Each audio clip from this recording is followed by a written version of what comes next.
Isang mapagpalang araw sa ating lahat. Ako ang inyong lingkod, Elijah Pagdan Valdez, at welcome sa ating daily devotions.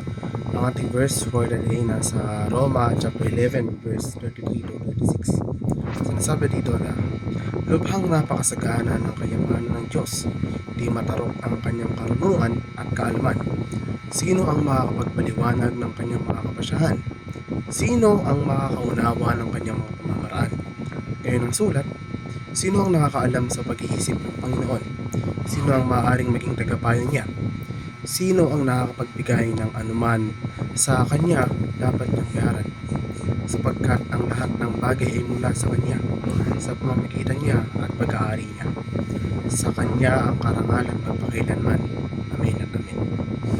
Ang Diyos na umiiral bilang Ama, Anak at Banal na Espiritu ay madalas na inilalarawan bilang hindi maunawaan dahil hinahamon nito ang ating walang katapusang pag-unawa sa walang katapusang kalikasan ng Diyos. Bagamat maaari natin makilala ng totoo ang Diyos sa pamamagitan ng kanyang pagsisiwalat sa sarili, hindi natin siya lubos-lubosang maunawaan. Ang hindi maunawaang ito ay hindi isang limitasyon sa kaalaman, kundi isang pagkilala sa kalawakan ng kalawakan. Inihayag ng Ama ang kanyang sarili sa pamamagitan ni Kristo, na siya lamang ang tanging paraan upang makilala ang Ama. Sinabi ni Jesus na walang nakakakilala sa Ama maliban sa Anak, at sino mang pipiliin ng Anak, maihayag siya. Ipinahayag sa atin ng Banal na Espiritu ang katotohanan tungkol kay Jesucristo, na inihayag ang kanyang kahalagahan. Pinagtitibay niya ang Ebanghelyo at ginagabayan tayo sa lahat ng katotohanan. Gumagana rin ang Espiritu upang dalhin tayo sa isang bagong nilikha na inihahayag ang gawaing pagliligtas ni Kristo sa ating buhay.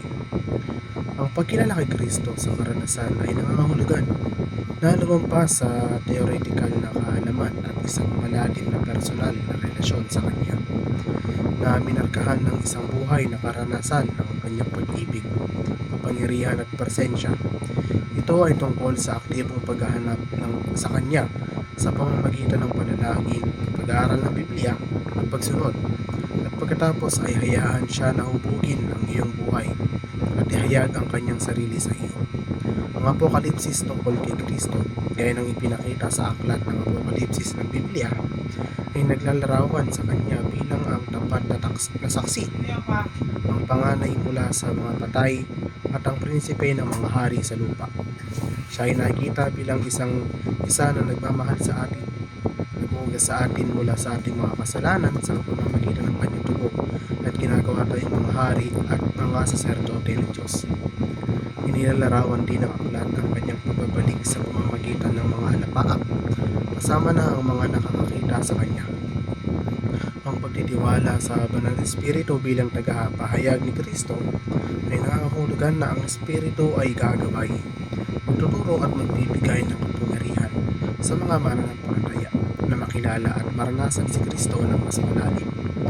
Muli, ako ang inyong lingkod, Elijah Pagdan Valdez, at dito na nagtatapos ang aking daily devotions.